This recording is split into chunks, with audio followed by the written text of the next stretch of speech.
honor, da máxima adoración, da máxima gloria, honra y reconocimiento que puedan llegar a existir. Solo tú, solo tú, solo tú lo mereces, lo mereces, lo mereces. Y te lo damos esta noche. Recibe, Señor, desde nuestro corazón, Señor. Recibe honor, recibe gloria. Precioso Dios, te amo, te necesito. Estoy aquí por ti, Señor. Todo te lo debo, todo te lo debo a ti, Señor. Tú has sido tan bueno. Te alabamos por tu bondad, por la multitud de tus misericordias, y porque para siempre, Señor, para siempre son y siempre serás.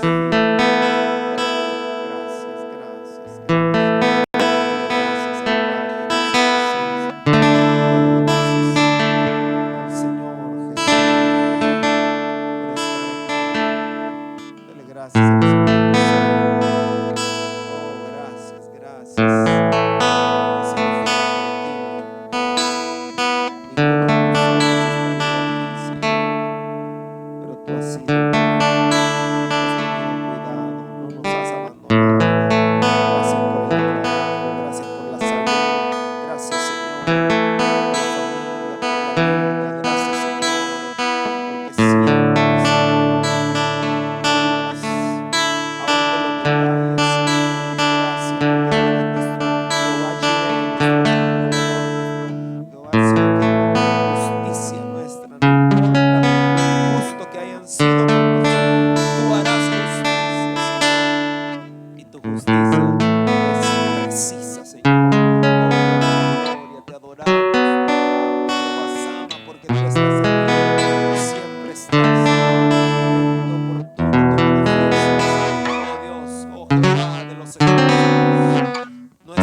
Salude a la persona de la par si acaba de incorporarse.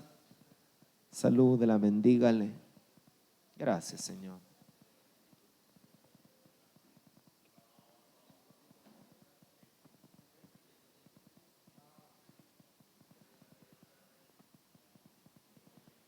Muy bien.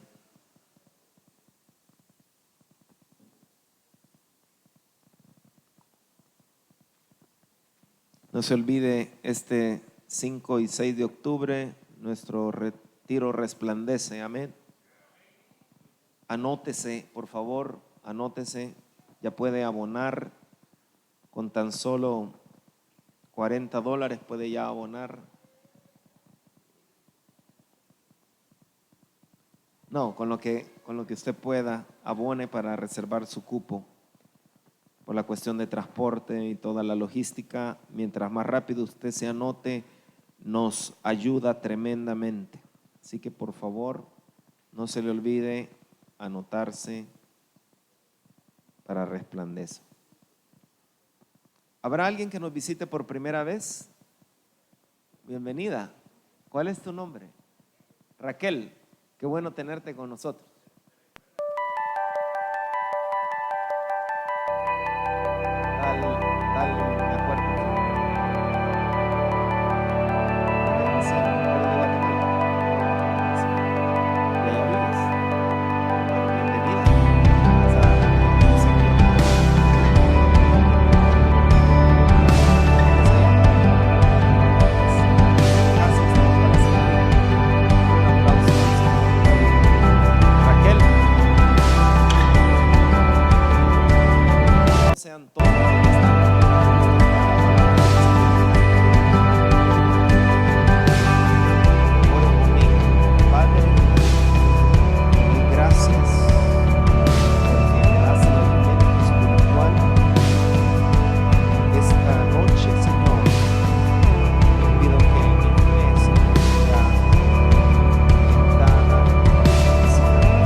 Quiero caminar no por vista, sino por fe.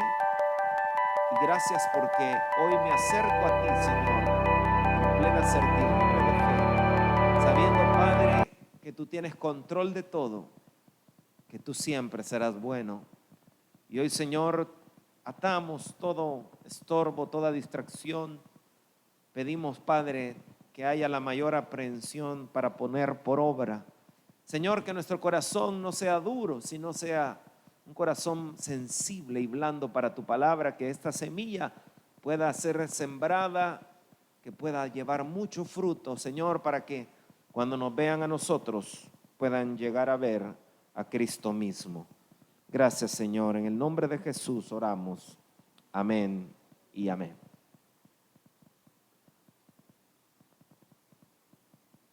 Esta noche queremos compartir el tema "Me rehúso a hundirme". ¿Alguien puede poner esas palabras en su boca? Me rehúso a hundirme. Me rehúso a hundirme. Mateo capítulo 14, versículo del 30 al 31. Mateo capítulo 14, versículo del 30 al 31. Vamos a leer. Dice la escritura, puede buscarlo. Mateo está en el Nuevo Testamento, no en el Antiguo. Mateo capítulo 14, versículos del 30 al 31. Antiguamente en la religión solo se leía en latín y nadie entendía. Pero ahora, gracias a Dios, que tenemos varias versiones. Dice la escritura, pero cuando vio el fuerte viento, puede decir conmigo, fuerte viento, y las olas, se aterrorizó y comenzó a hundirse. Mire qué tremendo esto. ¿Cuándo comenzó a hundirse?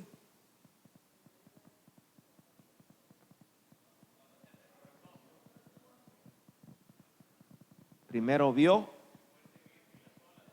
fuerte viento y las olas, se aterrorizó y comenzó a hundirse. ¡Sálvame, Señor!, gritó de inmediato. Jesús extendió la mano y lo hundió más.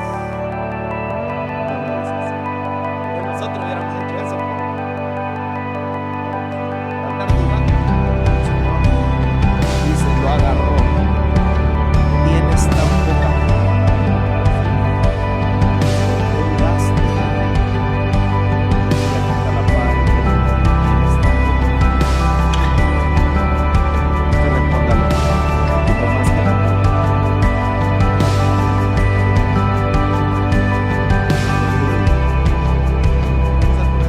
¿Cuántos estuvieron hace 2 martes? Levante la mano.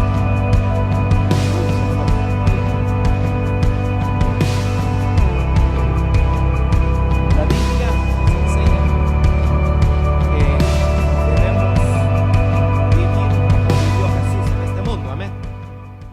La palabra dice en 1 Juan capítulo 4 que debemos vivir como vivió Jesús en este mundo. Y de hecho, recapitulando, al vivir en Dios, nuestro amor crece hasta hacerse perfecto. Por lo tanto, no podemos porque vivimos como Jesús en este mundo. Se podrá vivir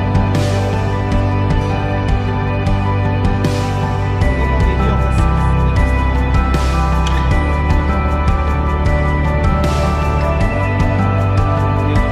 obediencia, vaya y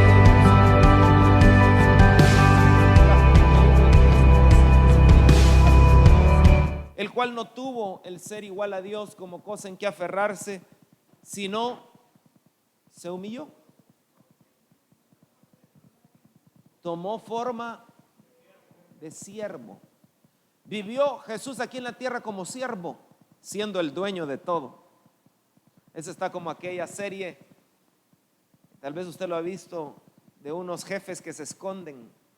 Son los dueños de la empresa, pero Se meten como que fueran trabajadores. ¿Cómo se llama?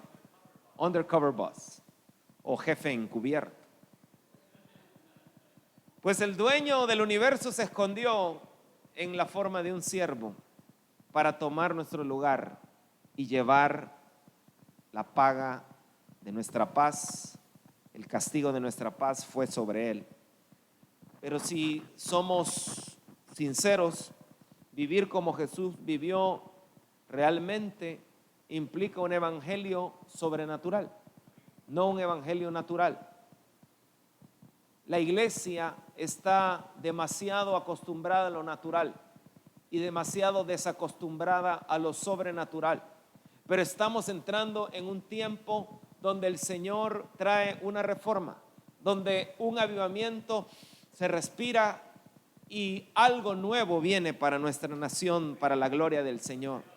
El Señor anda buscando vasos dispuestos, gente que le crea, gente que vaya más allá de lo que muchos estando en una religión han estado, gente que sepa a lo que ha venido a esta tierra, no a pasar el rato, no a existir ni a hacer dinero, sino verdaderamente a prepararse para lo eterno, porque ese es el lugar seguro.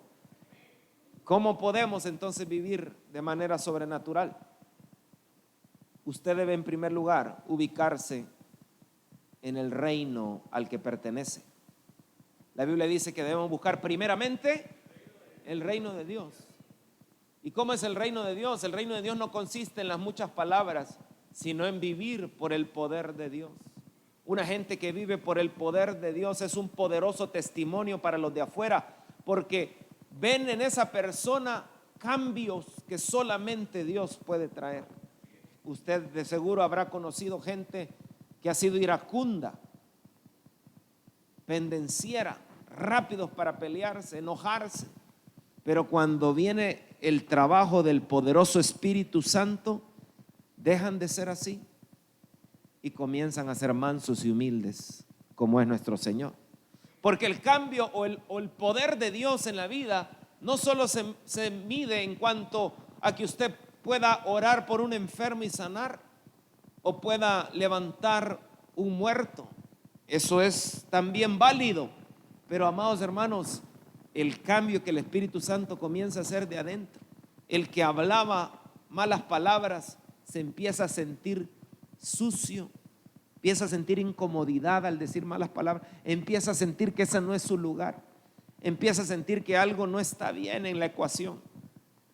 El que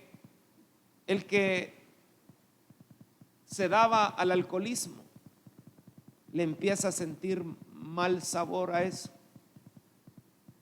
Me testificaban algunos como Dios sobrenaturalmente, vicios han sido quebrados de la noche a la mañana. Habrá otros que cuestan un poquito más por las raíces que tienen, pero el hecho es que el Señor es un Dios que cambia, transforma y libera, y el poder de Dios se manifiesta en todo aquel que cree. Amado hermano, Dios quiere que vivamos como ciudadanos del reino, que entendamos que somos ciudadanos del cielo. Como la Escritura dice en Filipenses 3:20, nosotros somos ciudadanos del cielo. Declárelo conmigo: yo soy ciudadano del cielo. Puede ser que aún no te hayan dado la visa americana, pero tienes ciudadanía celestial. ¿Por qué digo aún? Porque hay gente acá que Dios les va a cumplir ese milagro, si se puede llamar milagro.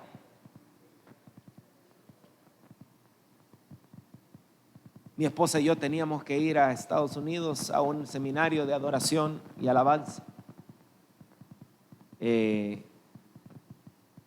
pero la primera vez que yo fui a pedir la visa americana me dijeron: estás estudiando, estás joven, termina tu carrera y después ven a pedirme visa. Y no me la dieron. Pero la siguiente vez ya fui con Shelly y ya con ella cambia la cosa. Cuando ella llegó con la autoridad del Espíritu Santo, no había cónsul que dijera no se puede, sino que dijo: por ella se la voy a dar. No me dijo así. Pero Dios nos abrió la puerta. Y fue un viaje sobrenatural. Ya le voy a contar un poco. Pero, amados hermanos, ¿cuántos están esperando la venida de nuestro Salvador? Los ciudadanos del cielo debemos estar esperando el regreso de nuestro Salvador de la manera digna de Él. ¿Cómo espera alguien la venida de nuestro Señor? Bueno, guardándose para Él, cuidándose para Él. Como las mujeres prudentes, las que tenían aceite, las que significa que estaban llenándose del Espíritu Santo. Porque al final esa va a marcar la diferencia. Si tú te llenas de Dios, te llenas del Espíritu Santo, vas a estar empoderado. Pero si te llenas de lo que el mundo te ofrece, vas a estar debilitado. Hablábamos que Jesús vivía por el poder del Espíritu Santo. Él era 100% hombre, pero también 100% Dios. Sin embargo, Él se puso límites a sí mismo, pero tuvo completo humanidad para enseñarnos que las cosas que Él hizo, nosotros también las podemos hacer, y aún mayores. Pero, amado hermano, hablábamos que es importante tener el hábito diario de llenarnos del Espíritu Santo. Hay cosas que te bloquean llenarte del Espíritu Santo, pero hay cosas que te facilitan el llenarte del Espíritu Santo. Y usted debe tomar decisiones serias para mantener su copa rebosando, para mantener como esas vírgenes prudentes su copa llena. Efesios 5:18 dice: no se emborrachen, pues perderán el control de sus actos. Más bien permitan que sea el Espíritu Santo quien los llene y los controle. No te va a obligar, pero si tú le permites, Él te llena y te controla. La Biblia nos da pautas para saber cómo llenarnos. Una de esas pautas es entender el papel que juega una vida de alabanza para ser llenos del Espíritu. Por eso es que la Biblia dice: cantando con salmos, himnos, cánticos espirituales. ¿Qué sería de ti si no solo alabaras en la iglesia, sino cuando vas en el carro, cuando estás en tu trabajo, cuando vas de camino? Una persona que comienza a crear un hábito de alabanza en su vida, comienza a traer la presencia del Espíritu Santo, porque Dios habita en medio de la alabanza de su pueblo. Pero hay mucha gente que solo da lugar a otro tipo de llenura, porque créame que el mundo te ofrece muchas cosas con las que te puedes llenar. Por eso es que el apóstol Pablo, cuando le escribió a los que vivían en Éfeso, ahí había un problema de vicios. La gente se emborrachaba, la gente era dada a pasarse de copas, la gente era dada al vino. Y él hizo la comparación, porque le dijo: o te das, porque los que se emborrachan se dan del todo, ¿verdad?, al vicio. O sea, van una tras otra. Yo no tuve ese vicio, pero alguien que se emborracha no es de una sola, ¿verdad?, sino sigue y sigue y sigue, y a veces estás en competencia con sus amigos. Y él hace una analogía, una comparación, porque esto es en la carne, pero en el espíritu nosotros también debemos tener sed de Él, debemos anhelarlo. Y por eso es que, amado hermano, Jesús no comenzó su ministerio sin llenarse del Espíritu Santo. El Señor, como les mostraba en cierta ocasión, Él dijo: les aseguro que el que cree en mí, las obras que yo hago, también Él las hará. Puede decir conmigo: les aseguro. Las mismas obras, pero también dice: aún las hará mayores, porque yo vuelvo al Padre. Pero el siguiente versículo dice: pueden pedir cualquier cosa en mi nombre y yo la haré, para que el Hijo le dé gloria al Padre. Es cierto, pídame cualquier cosa en mi nombre y yo la haré. Y después el 15 dice: si me aman, obedezcan mis mandamientos, y yo le pediré al Padre, y Él le dará otro abogado, defensor, quien estará con ustedes para siempre. ¿Cuánto tiempo estará con nosotros el Espíritu Santo? para siempre. Me refiero al Espíritu Santo, quien guía a toda la verdad. Nada más precioso que cuando tú comienzas a desarrollar una relación con el Espíritu Santo en la cual se vuelve tu amigo y tú puedes hablarle y preguntarle, ¿te agrada esto? Te necesito, puedes llenarme, puedes hablar con Él. El Espíritu Santo te guía toda la verdad, aún en las cosas en que tú tienes dudas, las cosas en las cuales tú estás en incertidumbre. Él está ahí para guiarte a toda verdad. Pero es necesario que haya intencionalidad. Diga conmigo, intencionalidad. El Espíritu Santo da dones y están dispuestos, pero hay una iglesia que está dormida.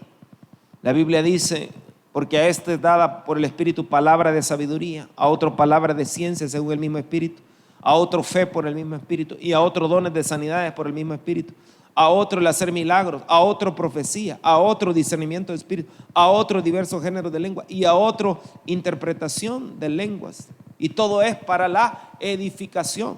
El martes pasado hablábamos de la comunidad. ¿Se imagina usted una comunidad con gente llenándose del Espíritu Santo y fluyendo en el poder de Dios? No para gloria propia, no para gloria humana, sino para crecimiento, edificación y para la gloria exclusiva del Señor. Eso es el diseño perfecto del Señor. Él da, dice la Biblia, que el Espíritu Santo hace las cosas repartiendo a cada uno en particular como Él quiere, no como a mí se me plazca, sino como Él quiere. Amén. ¿Cuántos anhelan eso? Veíamos también que para que el Espíritu Santo llene una vida y pueda fluir en el poder de Dios es necesario guardar el corazón. Y veíamos la historia de Simón, que él quería con dinero comprar el don de Dios. ¿Alguien se acuerda de esa historia? Y veíamos también que el don espiritual, los dones espirituales deben desearse con pasión. Por eso la Escritura dice, procurad alcanzar el amor, pero también desead ardientemente los dones espirituales, sobre todo que profeticéis. ¿Qué sería del Salvador si se empezaran a levantar profetas en diferentes ámbitos, en diferentes rincones? Gente llena del poder del Espíritu Santo que pueda fluir con las palabras de Dios para confrontar, restaurar, liberar, exhortar, consolar y también hacer la obra de Dios donde la iglesia no está llegando. Diga conmigo, yo me apunto. ¿Alguien lo dice? Yo me apunto. Muchas veces lo vemos en televisión, vemos que Dios usa gente, pero en realidad la televisión del cielo es usted, la historia suya. Y ya lo vamos a ver más adelante. Hay una gran nube de testigos viendo nuestra insensibilidad, nuestra resistencia al Espíritu Santo o nuestra disposición a ser usados por Él. Veíamos la necesidad de obedecer, como leíamos el versículo, antes de que mande el Espíritu Santo, si me aman, obedezcan mis mandamientos, dijo el Señor, antes de decir, Él les dará al Espíritu Santo. Es necesario entender la necesidad de la obediencia. Y por último, veíamos la necesidad de verificar la voz de Dios. No te bajes de la barca sin verificar la voluntad de Dios. ¿Cómo así? Pedro le dijo, Señor, si eres tú, manda que yo vaya a ti sobre las aguas. Y él dijo, ven, y descendiendo Pedro de la barca andaba sobre las aguas para ir a Jesús. Pero si somos buenos alumnos, nos vamos a recordar que Pedro se empezó a hundir. Amén. A pesar de que caminó sobre las aguas, se empezó a hundir. Pero antes de que se hunda, apreciamos lo bueno de Pedro. Diga conmigo, Pedro se bajó. Dígale al que tiene al lado, Pedro se bajó. Amado hermano, ¿cuántos discípulos iban en la barca? ¿Y cuántos se bajaron? Uno solo, ¿verdad?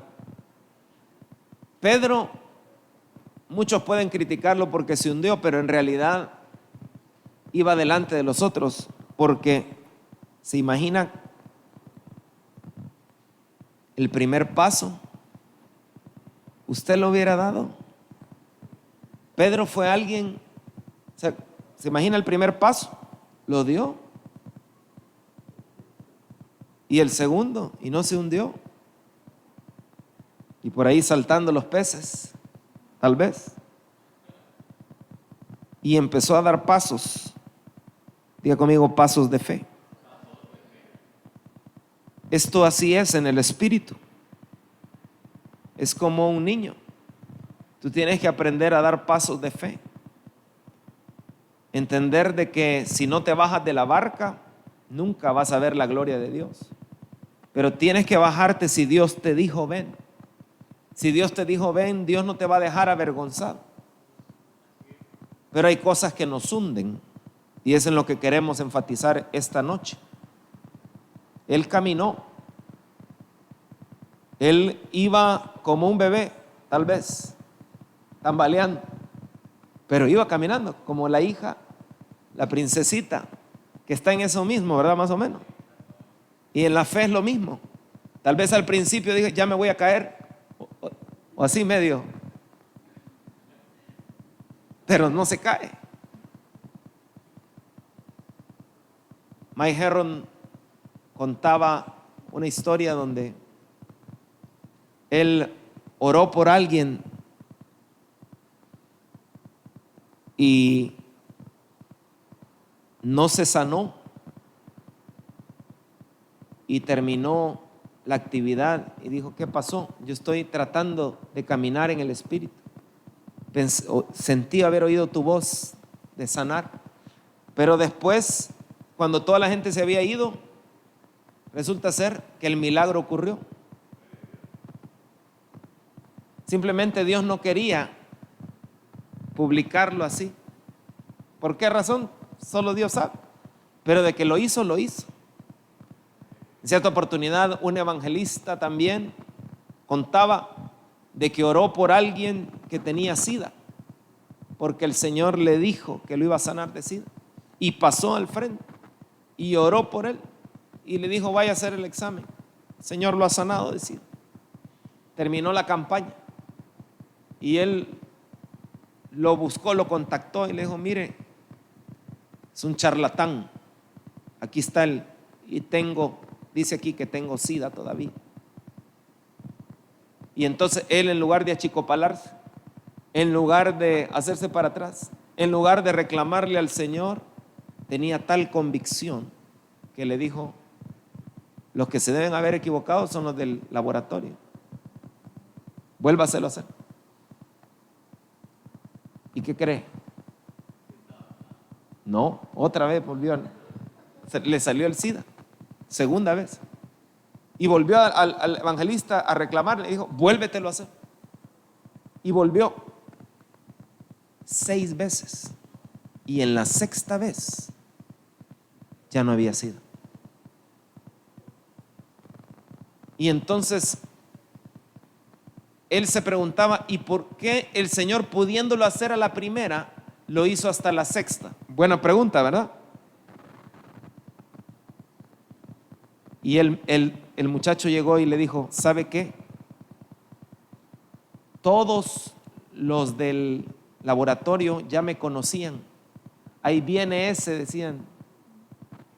Y ellos me ofrecieron gratuitamente un examen más porque no creían. Y lo volvieron a hacer. Y no había 0 SIDA, dijo. Entonces hoy resulta que todos ellos quieren conocer al Cristo que me había sanado a mí. ¿Qué hubiera pasado si simplemente le hace el examen? Dios tenía planes con ese laboratorio. Dios quería salvar esas almas. Y por eso Dios dijo, todavía no, aunque ya el milagro estaba hablado. Dios está buscando vasos dispuestos, gente que le crea a Dios y que esté dispuesto a oír su voz y obedecerle, a dar pasitos de fe como un niño. Pedro lo hizo. Es importante dar pasos de fe. Si no quieres bajarte de la barca, no vas a poder ver la gloria de Dios. Pero es necesario dar el paso de fe. Pero es que, ¿qué pasa si me hundo? El Señor dice, les aseguro que el que cree, diga conmigo, el que cree, el punto clave es creerle. Muchas veces damos lugar a la duda. Y no es que no haya duda, siempre puede haber duda, pero el problema es que la duda gobierne, que la duda mande, que la duda prevalezca. Esa palabra, el que cree, es del griego pisteuo. Diga conmigo, pisteuo. No pisteuo. Pisteuo. Y me llama la atención porque la Biblia dice que la fe es la certeza. Diga conmigo, certeza. Convicción de lo que no se ve. Dice la Nueva Traducción Viviente, la fe es la confianza que en verdad sucederá. Puede leer conmigo lo que está en amarillo. Confianza de que en verdad sucederá. Estar totalmente seguro. Garantía. Plena seguridad. ¿Cree que usted puede llegar a eso con Dios? Al punto donde usted tenga plena seguridad que aunque usted vea todo color de hormiga, que aunque usted vea todo difícil, que aunque usted vea que los recursos se acaban, que usted vea que su salud empeora, usted puede tener la plena certeza, seguridad, confianza, convicción de que Dios es bueno, de que Él tiene planes de bien, de que Él es poderoso, de que no hay nada imposible para Él. Aún al predicarlo delante de ustedes, hay rostros que están así como que, porque usted no está en lo que yo. Pero la fe se tiene que aplicar como un niño que no duda de su madre. Yo creo que tu hija no duda cuando se tira a tus brazos, no duda que tú la vas a tomar. Jamás pensaría ella que tú vas a dejar que se caiga. Nuestro Padre tampoco.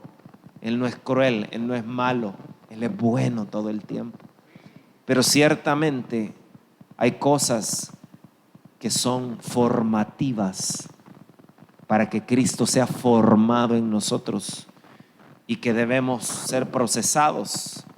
La Biblia dice que cuando Jesús estaba en el Getsemaní orando, ¿usted sabe lo que significa Getsemaní? Alguna gente de aquí de Luminares se encuentra por allá en estos momentos de vacaciones. Usted será el siguiente probablemente. Pero Getsemaní significa el lugar donde las aceitunas son machacadas. Mi hermana ya estuvo ahí. Son machacadas. A veces es necesario. Y en ese lugar el Señor entregó su voluntad. Él le dijo: Señor, si es posible que pase de mí esta copa, pero no se haga mi voluntad sino la tuya. Y tuvo que tomar esa copa amarga, cargando el pecado de cada uno de nosotros, todas esas injusticias, iniquidades, maldades, para llevarnos eternamente a vivir con Él.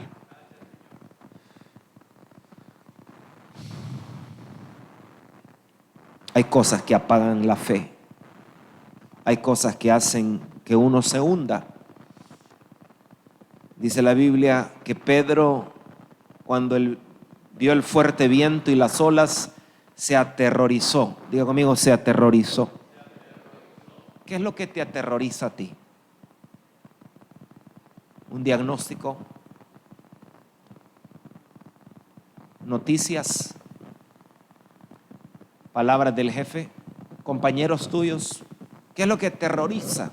¿Cuáles son los vientos fuertes, las olas que te están afectando? ¿Cuáles son esos vientos fuertes que hacen que empieces a hundirte y empieces a dudar de tu Señor? Jesús le dijo, ven a Pedro. Y si le dijo, ven, es porque iba a llegar a él. Pero él en el camino, al igual que nosotros en el camino, los vientos fuertes, que Dios no los quita. ¿Sabes que el Señor calmó la tempestad? ¿Sabías tú que Jesús pudo haber calmado la tempestad antes de que Pedro se bajara? Pero no lo hizo. Así Dios permite pruebas en nuestra vida que Él pudiera detener antes, pero lo hizo después.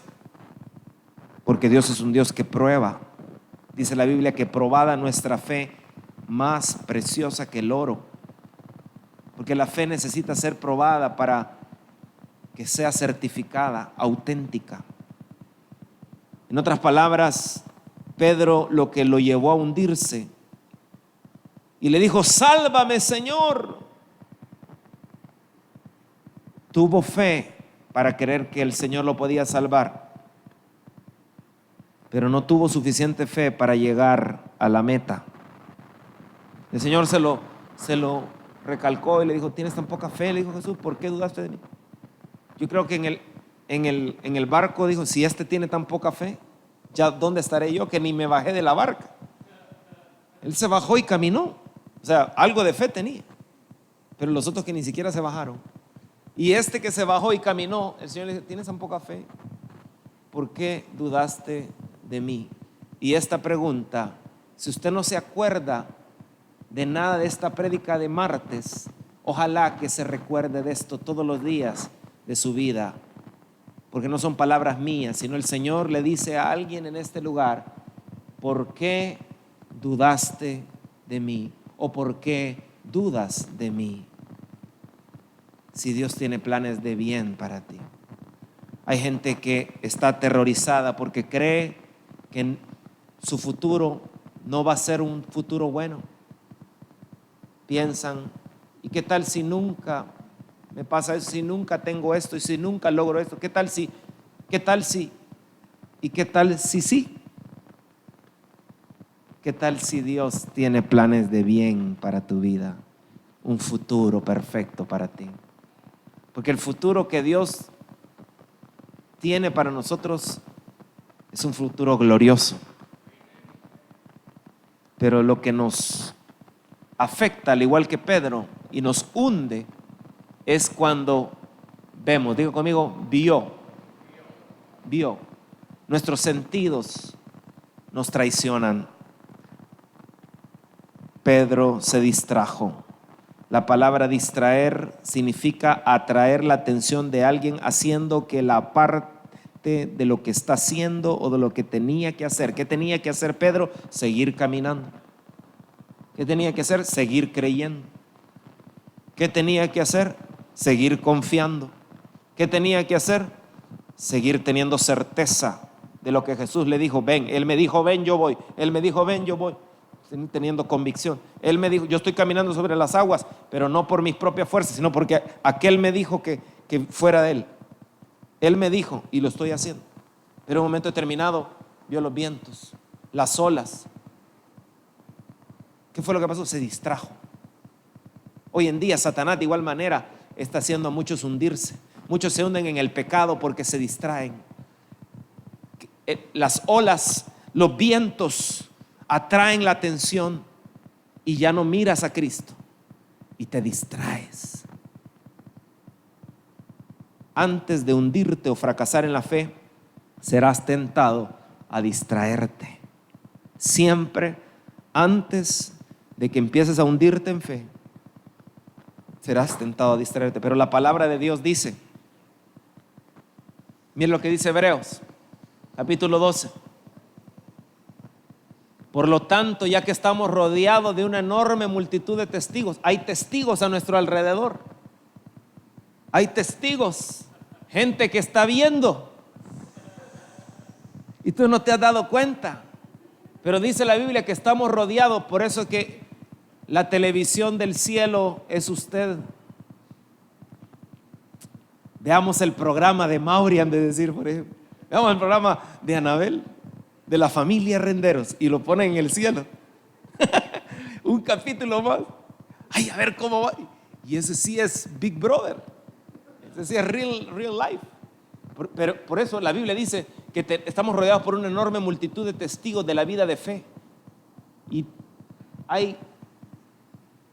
se está grabando. Saludemos a los que nos están grabando. La Biblia lo dice. Pero mire, ya que nos están grabando, dice, quitémonos todo peso que nos impida correr. Tenemos testigos de nuestra vida de fe. ¿Por qué vida de fe? Porque sin fe es imposible agradar a Dios. Pero nos corresponde quitar, diga conmigo, quitar. ¿Qué tenemos que quitar? Todo lo que nos impide correr. ¿Y qué nos impide correr? Especialmente el pecado. Diga conmigo, el pecado, que tan fácilmente nos hace tropezar. Y corramos con perseverancia la carrera que Dios nos ha puesto por delante. Mire qué tremendo. Tenemos testigos de nuestra vida de fe, pero a nosotros nos corresponde quitar entre todas las... ¿Qué otros pesos hay? Rencores, resentimientos, falta de perdón, amargura, pero especialmente otra cosa que tenemos que quitar, el pecado. Eso es lo más importante. Diga conmigo, abstenencia. La Biblia dice quitar, nos corresponde, es responsabilidad. ¿Y por qué todo esto? Mire el siguiente versículo, Hebreos 12:2 dice, esto lo hacemos al fijar la mirada en Jesús. Eres tentado a distraerte, eres tentado a ver los vientos fuertes, eres tentado a ver las olas, y esos van a estar ahí en cualquier momento, cuando en tu caminar por fe. Pero Dios quiere que no te distraigas. Diga conmigo, fijación. Hoy en día la juventud se está perdiendo porque está en fijación del mundo. Están fijándose en lo que no deben fijarse. Están teniendo una fijación visual en lo que no deben fijarse. Y la mayoría de su tiempo está fijándose en cosas que pierden el tiempo y que no favorecen ni alimentan el hombre espiritual, sino el hombre carnal. Si en verdad quieres ver la gloria de Dios y caminar en fe, debes empezar a examinar en qué te estás fijando, qué es lo que te está distrayendo, qué es lo que está llevando a poner la mirada en los vientos, en las olas, en lugar de tu Señor. Dice, esto lo hacemos al fijar la mirada en Jesús, el campeón que inicia y perfecciona nuestra fe. ¿Ya te diste cuenta que el Señor perfecciona la fe? Puede que ahorita tú digas, yo si fuera Pedro, a la primera me hubiera hundido. O alguien diga, tal vez yo hubiera dado 2 pasos. Alguien diga, yo hubiera dado 3 o 4. Pero Dios es un Dios que nos tiene aquí en la tierra perfeccionándonos como hombres, mujeres de fe. Porque es la única manera de agradar a Dios. Y dice la Biblia, debido al gozo que le esperaba, Jesús soportó la cruz sin importarle la vergüenza que ésta presentaba. Ahora está sentado en el lugar de honor junto al trono de Dios. ¿Cuántos le dan gloria a Cristo? Diga conmigo, fijación. Tú te hundes porque tu mirada está donde no debe estar. ¿A qué le atribuyes tú el poder, la fuerza? Pedro le atribuyó mayor poder a la fuerza del viento y a las olas que a Dios. Hay gente que le atribuye mayor poder a lo que puede decir un médico que lo que puede decir Dios.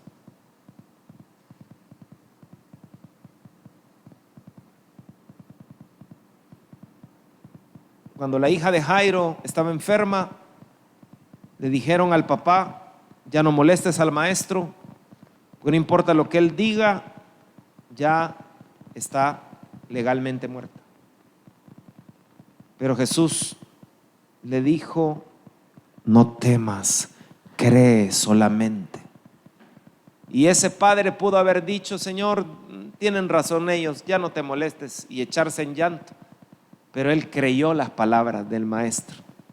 amaba a su hija, a su pequeña niña que tenía apenas 12 años, y le siguió creyendo. Si tú dices, Señor, como Pedro le dijo, Señor, toda la noche hemos estado pescando y no hemos agarrado nada, pero en tu palabra echaré la red. Y echó la red. He estado poniendo un montón de currículos y no he encontrado nada, pero en tu palabra pondré un currículum más. Dios está moviendo a su pueblo para la siguiente dimensión, el siguiente paso. Pedro desafió las leyes de la naturaleza. Estaba entrando en una dimensión diferente. El Señor lo estaba haciendo perfeccionar en fe, para que cuando el Señor ya no estuviera, Pedro pudiera pasar por un lado y su sombra sanar gente. Ese Pedro ya no era el mismo. Él fue gradualmente creciendo en fe. Dígale al que tiene al lado, crecerás en fe. Tú ya no eres el mismo de ayer, ni serás el mismo mañana. Diga conmigo, vivimos por fe, no por vista. Siempre Dios va a estar ahí a pesar de nuestras trabas. Debes entender que nuestras dudas, cuando nos aterrorizamos por los vientos fuertes y las olas, siempre va a estar Dios ahí para ayudarte. Pero Dios quiere que aprendamos a pasar al siguiente nivel, creyéndole cada vez más. Que no te afecten como te han estado afectando los vientos fuertes. Que ya no te afecten como te han estado afectando las olas en tu vida, las tormentas, las pruebas, las dificultades, porque mayor es el que está contigo. Dios está en control, Dios está en control, Dios está en control, Dios está en control, Dios está en control, Dios está en control, Dios está en control. Hay alguien acá que lo está creyendo. Dios está en control, no te preocupes. Claro, hay cosas que nosotros tenemos que hacer. El Señor, si nosotros no creemos, ahí Él ya no mete mano. Nuestra responsabilidad es creerle. Nuestra responsabilidad es no dudar. Nuestra responsabilidad es atribuirle a Él la mayor autoridad, el mayor poder, y no a las cosas de esta tierra, ni al diablo, ni al mundo. ¿Cuántos creen que Él tiene el máximo poder? Termino. A veces no es que tú no tengas fe. A veces hay gente que quiere verte hundido. Hay gente que quiere meterte en un pozo y hundirte, como le pasó a Jeremías. Dice la Escritura que Jeremías era un hombre de Dios, un hombre que predicaba la palabra sin pelos en la lengua, y era un tiempo difícil porque el pueblo de Israel, Judá, había decidido seguir el camino de pecado. Cometían pecados sexuales terribles, ofrecían alabanzas, incienso, sacrificios a dioses inexistentes hechos por los mismos hombres, y se postraban delante de otros dioses. La idolatría había crecido, pero Dios levantó un Jeremías que les decía: si no se arrepienten, Babilonia y el rey Nabucodonosor será usado por Dios para barrer con Jerusalén y con toda Judá, y los va a llevar cautivos si no se arrepienten. Pero muchos de ellos se burlaban de él. Cuando él fue, dice la Biblia, que se acercó a la casa de sus familiares, y como estaba en una zona fronteriza, lo acusaron injustamente a Jeremías de que él estaba haciéndose del lado de los enemigos. Y dice la Biblia que lo metieron preso, Lo acusaron, mentira, dijo él, yo jamás, pero igual lo metieron preso, porque sabes, aún a los hombres que caminan en el temor de Dios, a veces son tratados injustamente, pero él se mantuvo confiando en el Señor. Y ahí donde él estaba preso, seguía profetizándoles lo que les iba a suceder. He aquí, Nabucodonosor vendrá y los llevará cautivos. Y le decía, rey, oye bien esto, si tú no te entregas con tu familia, perderás la vida y serás y sufrirás, pero si tú te entregas, es la única manera de salvarte. Pero ¿sabe qué? Dice la Biblia que vino gente mala, llamado uno Cefatías, Gedalías, Jeucal, Selemías, y dice la Biblia que se enojaron por las profecías de Jeremías, porque él decía que lo único que venía para Jerusalén era guerra, enfermedad y hambre. Pero dice la Biblia que tuvieron la osadía de meterlo en un pozo que no tenía agua, pero adentro había barro, y él empezó a hundirse en el barro y empezó a hundirse. Y dice la Biblia que estando en ese pozo, ¿te imaginas qué injusticia? Él predicando la palabra, viviendo de una manera agradable al Señor, siendo mensajero, lo tiran, lo hunden. Y hay muchos que se pueden sentir así en esta hora. No ven salida más, que están hundiéndose en el barro. Pero dice la Biblia que el etíope Ebed-Melech, él corrió, era uno de los funcionarios del gobierno, y corrió hacia el rey y le dijo: eso que han hecho es una injusticia, no pueden tratar así a Jeremías. Y dice la Biblia que el rey fue impactado por las palabras de Ebed-Melech y le dijo: está bien, llévate 30 hombres y sácalo de ahí. Dice la Biblia que Ebed-Melech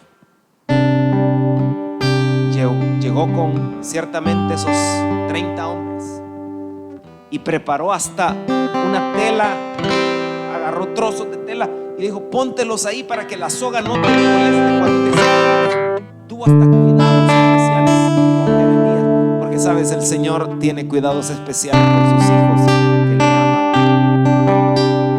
Y al final dice la Biblia que ese Ebed-Melech,